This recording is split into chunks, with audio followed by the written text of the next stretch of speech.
And the big question is, how do you like your Dolby Atmos? On one hand, you've got Subdued Immersion, and on the other hand, you've got Bring On the Circus. For me, I'm kind of in that Circus camp, but I can see why Subdued Immersion is what's actually the predominant way to mix Dolby Atmos. I had the pleasure of talking to a number of people working in the immersive mixing field. So by the end of this video, we should figure out what it is you want out of your Dolby Atmos experience.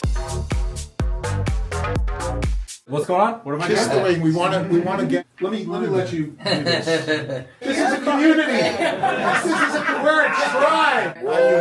Thank you. I'm Techno Dad, by the way. Techno Dad. Yeah. We're basically going to answer the question of how do you like your Dolby Atmos? Do you like something mild? Maybe Subdued Immersion is a great way to talk about it. Or do you want a Circus? Now, when I say Subdued Immersion, I'm thinking of a more subtle and nuanced way of producing a three-dimensional audio experience. It's where the spatial audio effects are applied in a way that doesn't detract from the viewer's experience of, say, a movie or a piece of music, and it's more understated. Whereas the circus or the carnival ride or the roller coaster would describe the other end of the spectrum. So where do you fit in, right? Now, of course, you guys know from the beginning of the video and the thumbnail or the title or whatever, I said the circus because that's what I want to hear, right? I've spent all the money, just like you have, money, time, effort, installing all of these speakers, 11 speakers, 9 speakers, whatever situation or system you have.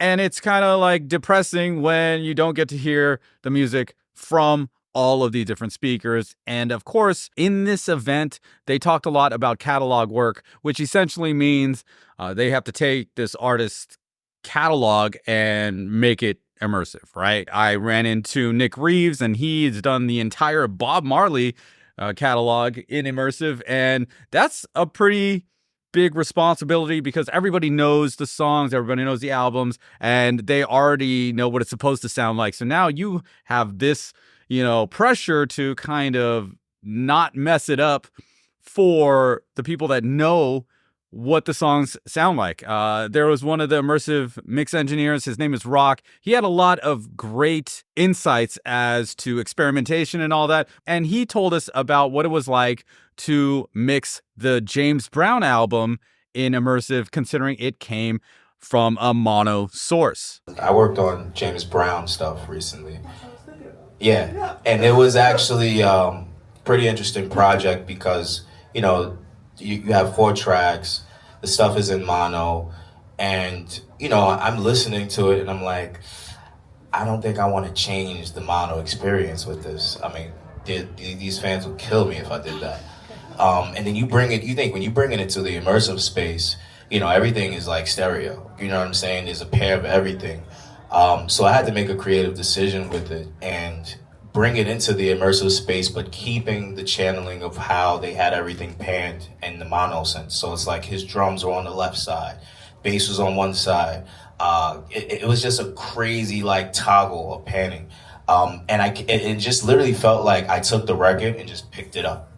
You know what I mean? And I think it sounds amazing. So when it comes to catalog work, you were going to see a more subdued level of immersion as far as the Atmos mix or the immersive mix. And a lot of the other mixers kind of mirrored that sentiment of let's keep the immersive mix as true to the stereo mix as possible. Jimmy Jam from Jam and Lewis said just because you can have stuff flying around and you want to do that, you can, but that's just not necessary in every song. And that is definitely true.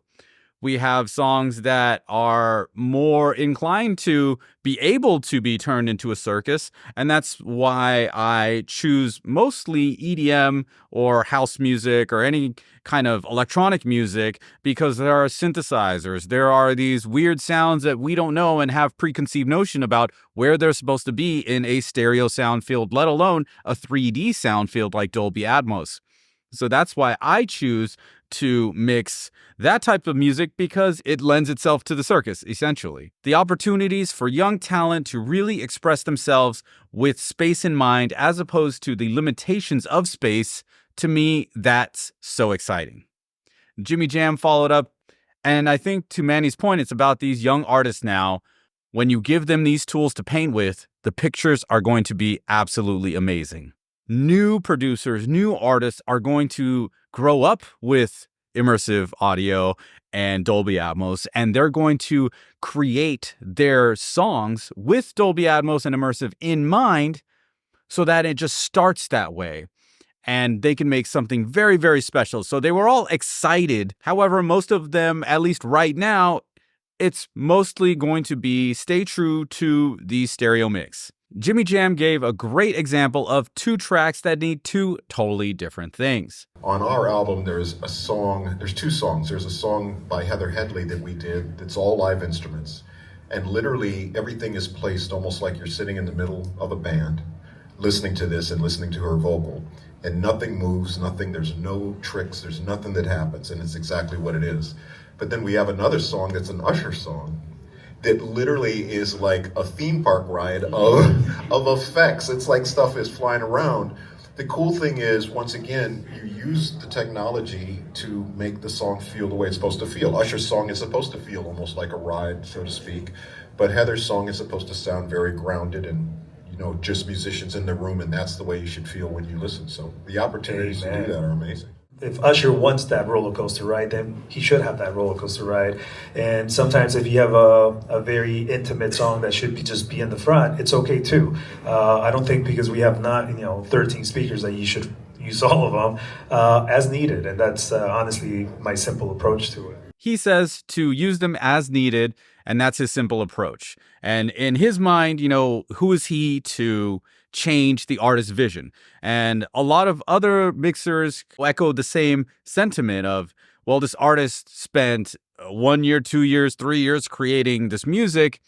Who are you to take away from their vision of that music? The mixer for the immersive track now has to live within the confines of what the artist wants to do and what the label wants to do. Now, on the other panel, Roc, this guy was all about experimentation. The more we engage with just like creatively thinking what we can do, there's just so many possibilities, even with catalog, right? Like, because we always want to just recreate what that record is. It's kind of like a new box set coming out or a remix coming out. We're in that space now.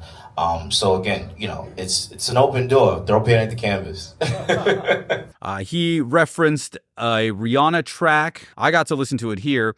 Essentially, they wanted a wow kind of a track. And I got to say, it's pretty good.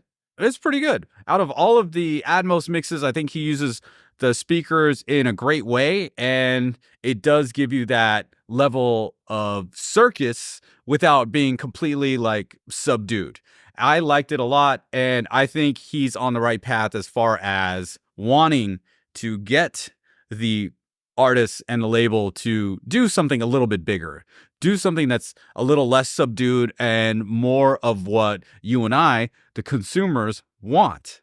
I like to push the LFE just because I know when it folds down to home audio, home theater systems, that's something that's usually used. I generally like to make sure it's just a good balance and harmony. I did get to hear some of Roc's tracks at the event at the mailroom, which is where PMC had that massive 11.4.6 Atmos setup, and that stuff was banging.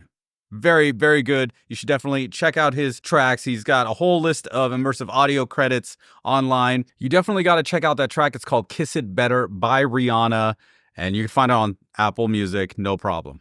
So now we've heard from the experts, and you've heard from me. Now it's time for you to tell your side of the story. Let's start a discussion. Let me know down in the comments. Which do you prefer? Subdued Immersion?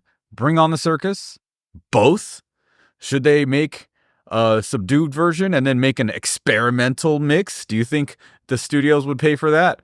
I don't know.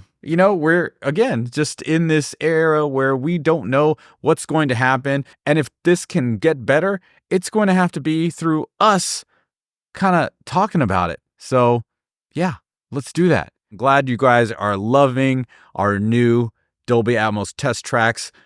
Me and Joe have more coming out for you. And, we've made a breakthrough, and I'm redoing some new ones or some old ones. So they're going to be new again, and you're going to love them. Don't forget to like and subscribe. We'll see you in the next one. Peace.